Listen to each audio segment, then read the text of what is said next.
guys, what's up? It's me, Thomas. Tonight we're back here with the kill count. Tonight, well, hope you got some garlic on standby, because we got the 1931 movie Dracula. Yeah, we're going vampire hunting tonight, so wish us luck, because hope you got your blood sucked. So be sure to like, subscribe for more. Hope you enjoy. Let's go. I got nothing else. It's a classic one, so here we go. Welcome to the kill count, where we tally up the victims in all our favorite horror movies. I'll stop now. I'm James A. Janice, and today we're looking at Dracula, the classic from 1931. Count Dracula is one of the best known figures in popular culture. Most people can't name a time when they never even heard the name.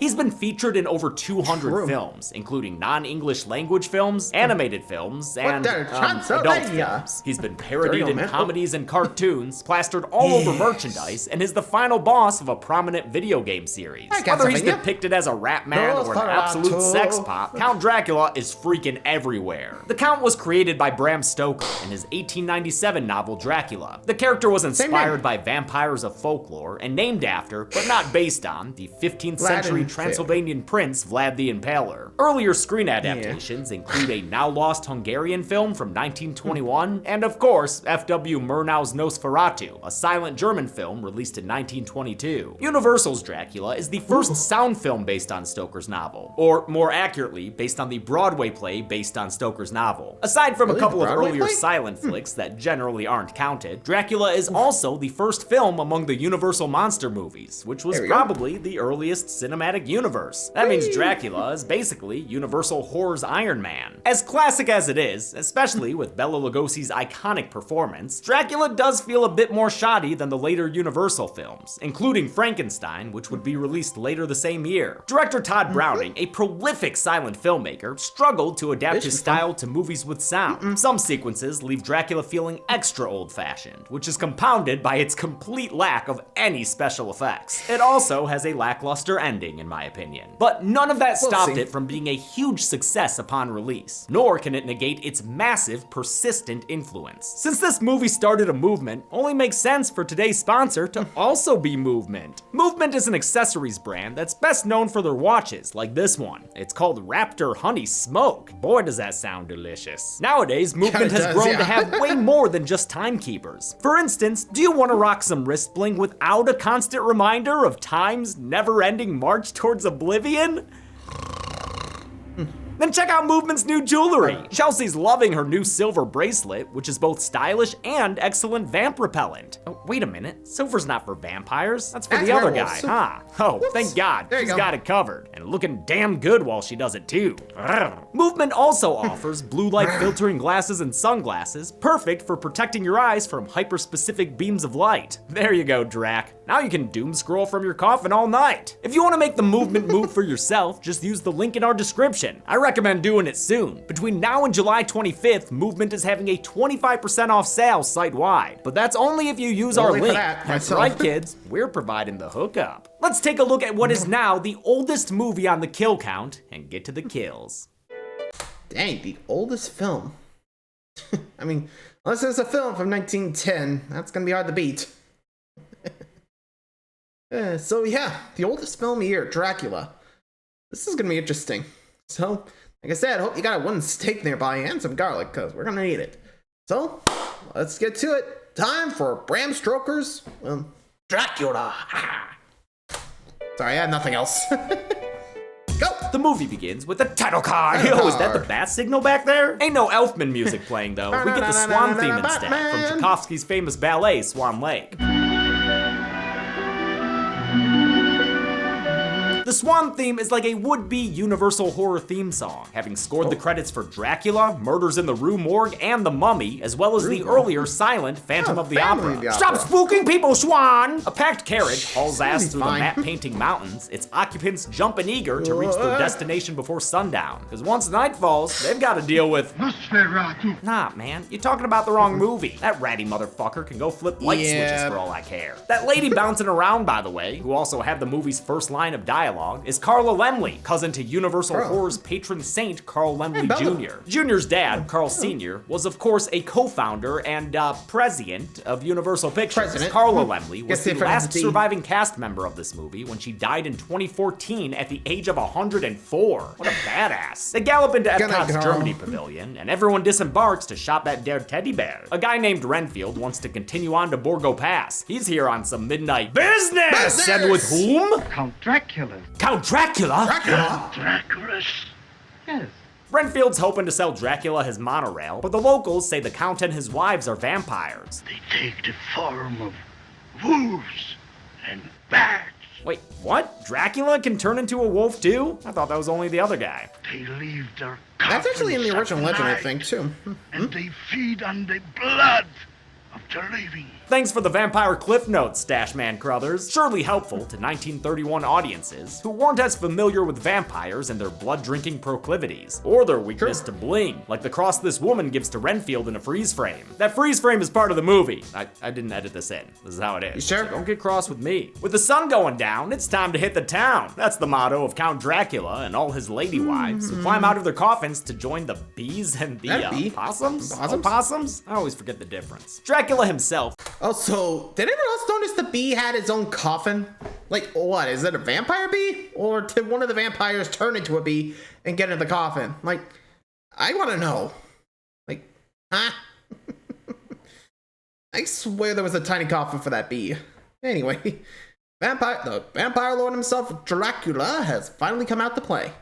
Makes one of the most iconic entrances in horror history. Bela Lugosi straight eye-fucking that camera. No wonder the dude's got 3 wives. The dramatic dolly-in on the Dracman comes courtesy of Karl Freund, a German expressionist cinematographer. Freund was a fan of moving cameras and a master of his craft. Dude shot Fritz Lang's Metropolis. Though Todd Browning is Dracula's credited director, Freund is sometimes said to have done a lot of the actual directing. In any case, Freund impressed Universal enough to direct The Mummy the following year. As for Browning, his career would sadly stall out after 1932 when he released the now cult classic Freaks. Renfield's carriage bails on him before he can leave a 4-star review, but another is waiting for him, complete with a drivula, or a driver, just a regular driver with a toothache and very white eyes. Dude, best stay away from Bunker Hill. Well, hopefully this Dracula doesn't drive like a bat out of hell. Oh no! This bat on a string speeds them towards Castle Dracula. Wonder where they got horses that small. When he arrives, Renfield can't find the driver, or anyone else. Nothing but a swarm of armadillos. Damn, Dracula, what kind of food you been Texas eating? or Germany? Also, bet you didn't expect this movie to be full of fake bats and real armadillos. Dracula descends the stairs and makes his introduction. I am Dracula. Yeah, no shit you are, dude. Who else responds to a wolf howl like this? Listen to them. Children of the night. What music they make.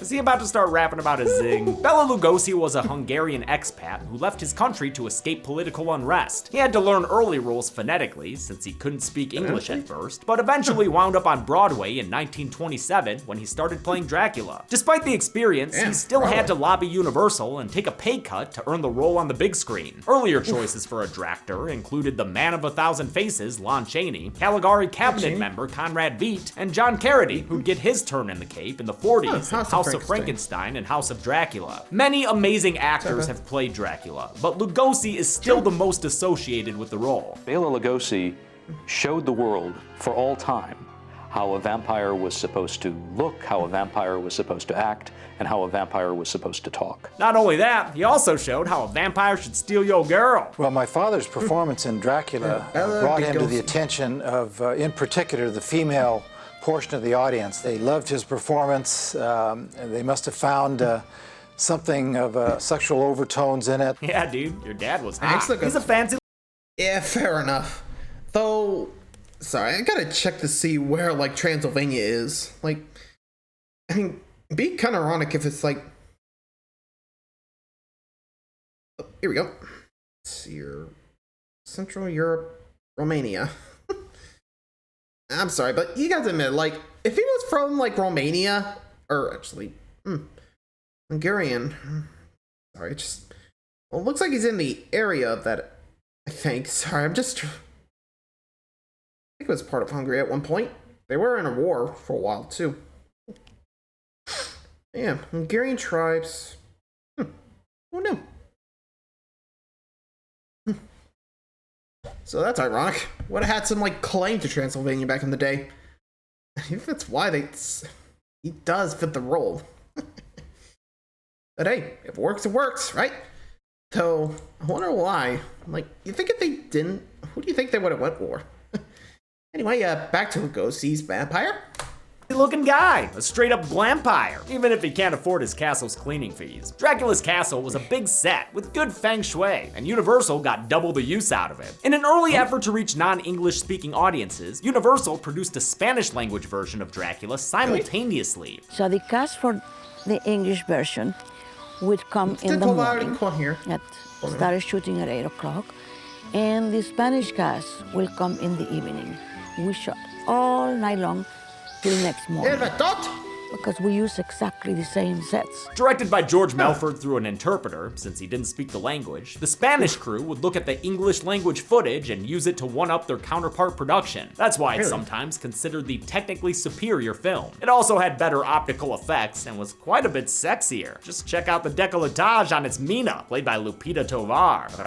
Drac offers Renfield decaffeinated coffee and a Bloodweiser while he looks over the deed to his new home, Carfax Abbey, in England. Renfield's into real estate and is making the transaction. If only he could stop pricking his finger. Oh man, why are you squeezing the blood out like that? The red stuff makes Dracky light up like Audrey too, but Renfield's cross keeps him away. Ha, 2 for flinching, bruh. After Dracula bids a good night, Renfield opens the door to let the cool night fog in. Shouldn't have done that, dude. This is bat country. Wait, did the bat bite him? Or just kind of flutter around his head? I can't tell, but Renfield faints either way. Calm down though, batty biddies. This ain't your midnight snack. The head bat in charge pulls rank and claims the realtor for himself. He shoos his wives away and completely out of the movie apparently, since we never see them again. Okay, Jerry, you can lay off the fog machine. The next night they set sail for England across somebody's bathtub. The shots of the ship's crew are actually taken from the Stormbreaker, an earlier Universal silent film. Below deck, Renfield's already completely Joker-fied and wakes up his new master to ask if they're still going to GameStop when they land. You will keep your promise when we get to London, won't you, Master?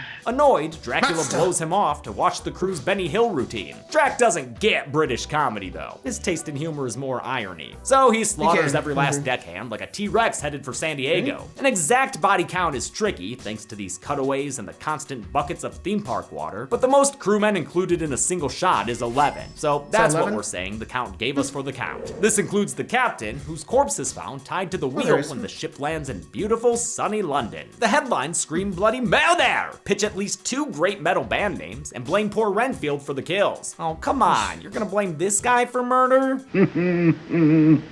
Fair enough. Oh, yeah, never mind, that's fair. Dracula lets Renfield rot in the madhouse as he puts on the Ritz and roams the streets. The first woman he finds sells, Flop your buttonhole, sir. flowers for your butthole? What? Flop your buttonhole, sir. Okay, lady. My name is Draculio. I need peonies for my buttonhole. Dracula stares at a car with its high beams on and then slow dances the buttonhole beauty behind a barrier. She'll never flower another buttonhole again. As the police furiously whistle at the corpse, the killer pairs his dinner with a show. Oh shit, dude. Is this the prequel to Abraham Lincoln Vampire Hunter? Dr. Seward. Yo, Seward? Lincoln might really be here after all. Dr. Seward here is Dracula's new neighbor at Carfax Abbey. Seward's daughter is Mina, her fiance is John Harker, and their friend is Lucy Weston, who connects with Dracula over a poem about death. To die, to be really dead, that must be glorious.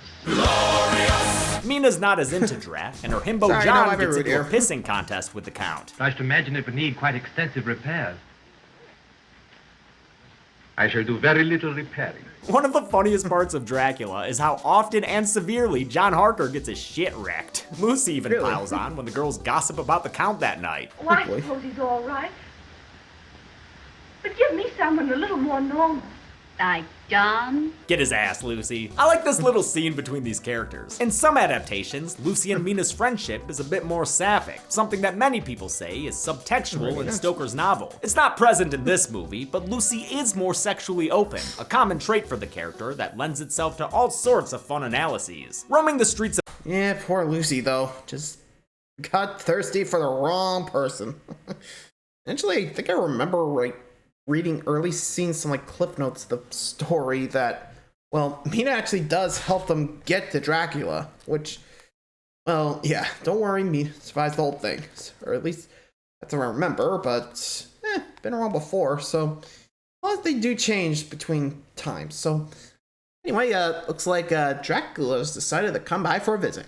Of London in search of his new goth girlfriend, Dracula finds Lucy's window and enjoys a Victorian striptease. Once the hot shoulder action is over, he flaps his fake badass into her bedroom and checks her neck for asymmetrical moles. None spotted, but there will be symmetrical bite marks soon enough. Dracula was made to be released in both sound and silent forms, and eerily quiet sequences like this one show it's effective either way. If you do prefer a soundtrack for your terror though, most home video releases include an optional score composed by Philip Glass in 1998. At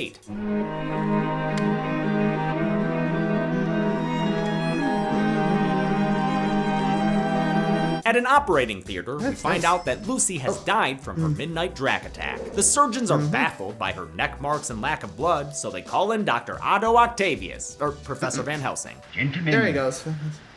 We are dealing with the undead. What, like that ratty motherfucker? Yes, Nosferatu.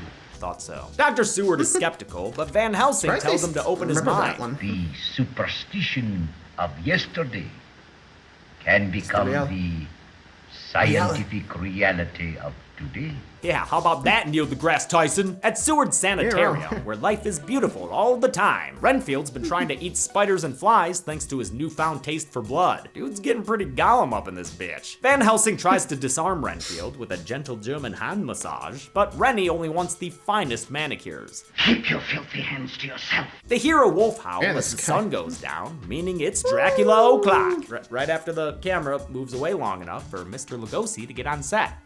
Mr. Lugosi, there you go. Okay, yeah, he's ready. Yep, it's Dracula o'clock. Renfield's reaction to the hard time gives Van him out. Helsing some suspicions. He confirms it when Renfield shies away from the wolfsbane flower. This dude's a little vampire servant. You know too much to live, Van Helsing. Jesus, a scary little vampire servant. Dracula Bartoks his way into Mina's room, where editing turns him back into a human. Damn, you're really giving her the bedroom eyes. Or maybe he's got allergies. Hard to tell. He moves in on Mina as the screen fades to black. The next morning, she thinks it was all a dream. A sexy dream. And closer.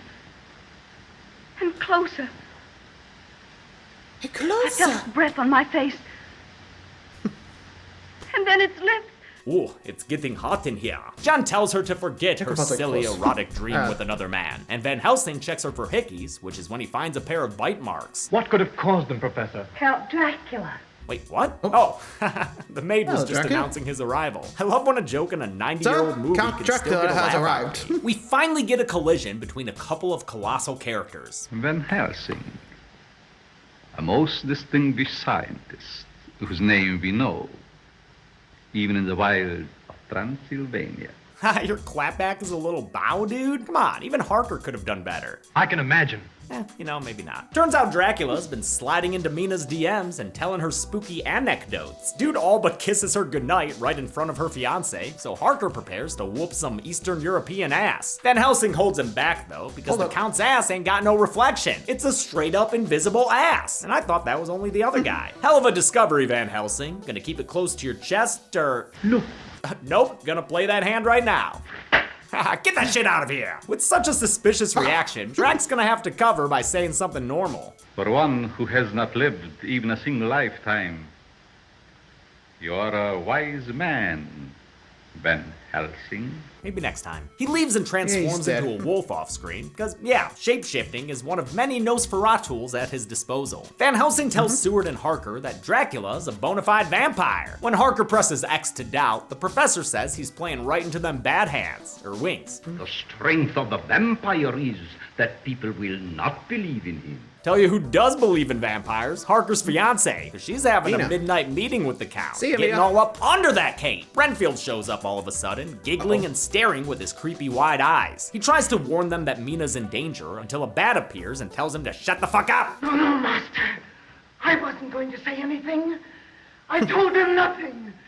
I'm loyal to you, Master. Wow, Rennie, you're just as self-incriminating as the Count. Let's see if your denial game's any better. Dracula?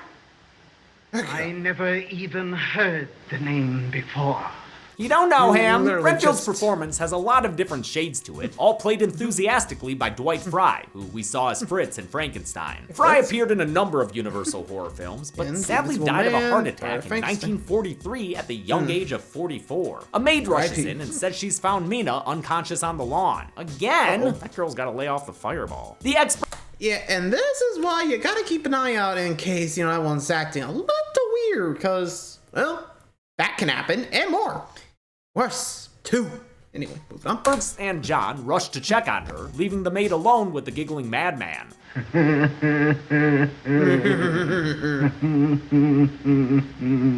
She passes out and Renfield crawls towards her, perhaps intending malice for this Alice. But no, there's no kill to count here. We see the maid alive later on, and besides, as the Spanish version shows, Renfield was just going in for a fly. He clarified earlier that although he wants blood, he's not a murderer. You will see that I get lives.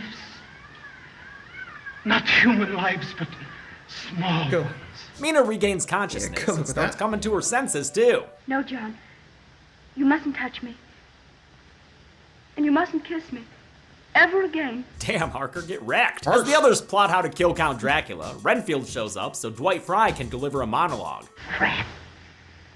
Rats. Rats? Rats. Oh, is that one from Willard? Before they can call the Orkin man, they get a visitor. Dracula is in the house. In the house! Everybody in the back! In the house. In the house! The side players leave so the big boys can confront each other. Dracula and Van Helsing put their cards on the table and face off as high society types do, with spirited debate. The great performances keep the scene from succumbing to its staginess. Like Lugosi, Edward Van Sloan was conscripted from the Broadway company. We've also seen him in Frankenstein, where he played Dr. Waldman. Van Sloan would put on the Coke bottle glasses again for this movie's sequel, Dracula's Daughter, an underappreciated gem in the Universal canon. Dracula gives up on the marketplace of ideas and tries to use the Force instead. Van Helsing almost surrenders to the goth side, but in the end, resists by sheer will. Drac then moves in for a conventional kill, only to get foiled by a pocket cross. This round goes to the German, but the Drac attack will be back. In the honeymoon suite, Mina's walking around like she's finally found a purpose in life. You're so... like a changed girl. Yeah, dude, it's because she got that vampire blood in her. I mean, she's sitting there talking to a bat. John's kind of into it, though, because for once, his fiancé seems into him. Your eyes. They look at me so strangely. That's called lust, John. I can imagine. Helen Chandler doesn't get as much credit as her co-stars, but she does a great job tracking Mina's character changes, from modern and unimpressed by the old-fashioned Dracula to trance-like as she's falling under his spell, then finally to this lively invigoration when she's halfway down the road to Vampire Town. Mina moves in for a neck nibble, but Van Helsing Bluetooths her, and his cross helps break her out of her trance. She admits that she's become, you know, a bit of a fangbanger, and is not actually horny for John. They try to protect her that night by posting a nurse at her bedside, but Dracula seduces the nurse with a window-side sup. She lets him inside, and he abducts Mina from her bed. He leads his new vampire across the lawn to show her the Carfax, Abbey, inside of which there's an astoundingly dangerous spiral staircase. Don't pull the super fun happy slide lever. Renfield's here to help, but Drax sees that Van Helsing and Harker followed him, so the Count thinks that his familiar has sold him out. For this apparent betrayal, Dracula gives Rennie a weird hug. Not sure if he's skilled by that or the subsequent tumble down the stairs, but in any case, this little flycatcher is ready for dissection. Audiences in 1931 heard Renfield scream as he was attacked, but Universal silenced this scene for a 1938 re-release because of the Hays Code, which prevented profanity, suggestive nudity, and graphic or realistic violence. Mina is carried off as her fiancé and the professor break into the castle. They follow Dracula into his vacation crypt and quickly find the vampire sleep pods. Van Helsing breaks the wooden lid into a stake while Harker runs off to find Mina. We see Van Helsing wind up for the killing blow, but he drives it into Dracula's heart off screen. The Prince of Darkness is brought to a permanent end with some Bela Lugosi screams. Those screams were also dropped in the 1938 version, but have since been gloriously reinstated.